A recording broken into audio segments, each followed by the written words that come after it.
Hello दोस्तों, नमस्कार। क्या हाल है, कैसे हो भाई लोगों। मैं आप लोगों के लिए आज 4-5 जानकारियां लेकर के आया हूं। उम्मीद करता हूं कि आपको पसंद आएंगी। कृपया करके वीडियो पूरा देखें, तभी आप लोगों को पूरी जानकारियां मिल पाएंगी। नहीं तो आधी अधूरी जानकारियों के बिना फिर आप लोगों को मजा भी नहीं आएगा। और अगर मेरे चैनल में नए हैं तो कृपया करके मेरे चैनल को सब्सक्राइब जरूर कर लें। पहली जानकारी ये है कि कुवैत के मुतला एरिया में जहाँ पे बिल्डिंग कंस्ट्रक्शन का काम चल रहा था, तो एक लेबर ने एक बोतल में थिनर रखा था, तो उसने पानी समझ के पी लिया। उसके बाद में वो बेहोश हो गया। तो बेहोशी की हालत में उसको जहारा के हॉस्पिटल में भर्ती कराया गया, जहाँ पे उसके साथ वालों से पूछताछ की गई तो उन्होंने बताया कि गलती से थिनर पी लिया है, तो उसका इलाज चालू है। अब क्या है कि कुवैत में कुछ नए कानून आए हैं कि जिसके तहत मतलब अगर नया कानून में बहुत सारे मतलब जो है कि कोई भी पब्लिक एम्प्लॉय से अगर उसको इंसल्ट या नुकसान पहुंचाने की कोशिश करता है तो उसको 300 दिनार का जुर्माना या 3 महीने की जेल हो सकती है। अगर कुवैत के कानून के ऊपर में कोई टीका टिप्पणी करता है कि ये ऐसा नहीं वैसा होना चाहिए, तो वैसा नहीं वैसा होना चाहिए, उसमें भी 1000 दिनार का फाइन और 1 साल की सजा हो सकती है। अगर किसी पब्लिक कर्मचारी को कोई फिजिकल या शारीरिक परेशानी देता है तो उसके ऊपर में 5000 दिनार का फाइन और 5 साल की सजा होगी। या फिर अगर कोई धोखाधड़ी में मतलब किसी के साथ में धोखाधड़ी या जालसाजी करता है तो उसके ऊपर में 1000 दिनार का फाइन लगेगा और 7 साल तक की सजा, 10,000 दिनार का फाइन लगेगा सॉरी, और उसमें 7 साल तक की सजा हो सकती है। अब बाकी ये है कि 639 सिविल आईडी एड्रेस फिर कैंसिल कर दिए गए हैं कि भाई लोगों, ये मैं पहले से भी आप लोगों को समझा रहा हूं कि अपने एड्रेस चेक करा लें।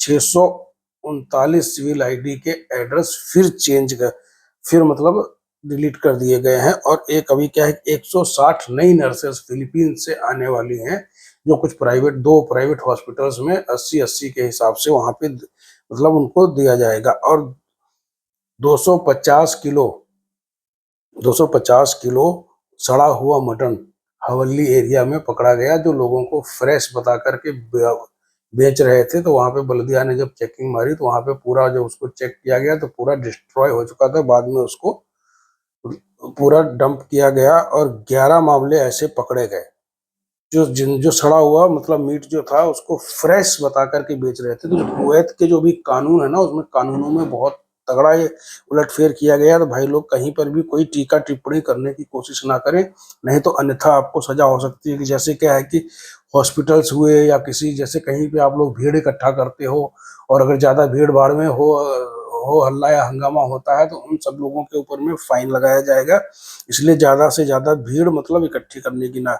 आर्टिकल 134 के तहत अगर कोई भी व्यक्ति किसी लोक सेवक यानी पब्लिक अथॉरिटी या उसके कर्तव्यों को निर्वहन के दौरान अपने काम के कारण मौखिक या शारीरिक रूप से मतलब फिजिकली असॉल्ट करता है तो उसको 100 KD से 300 KD तक का जुर्माना लगाया जा सकता है।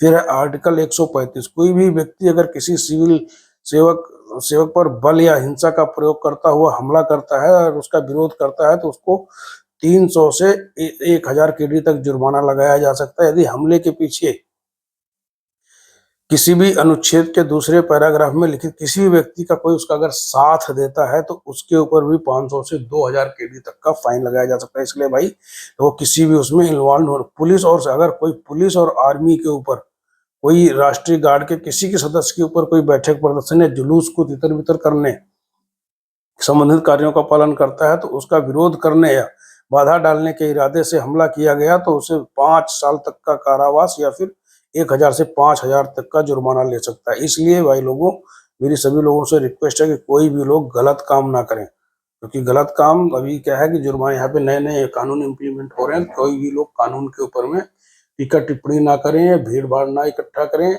आज की जानकारी में बस इतना ही। फिर मिलते हैं एक नई जानकारी के साथ में, तब तक के लिए इजाजत दीजिए। नमस्कार।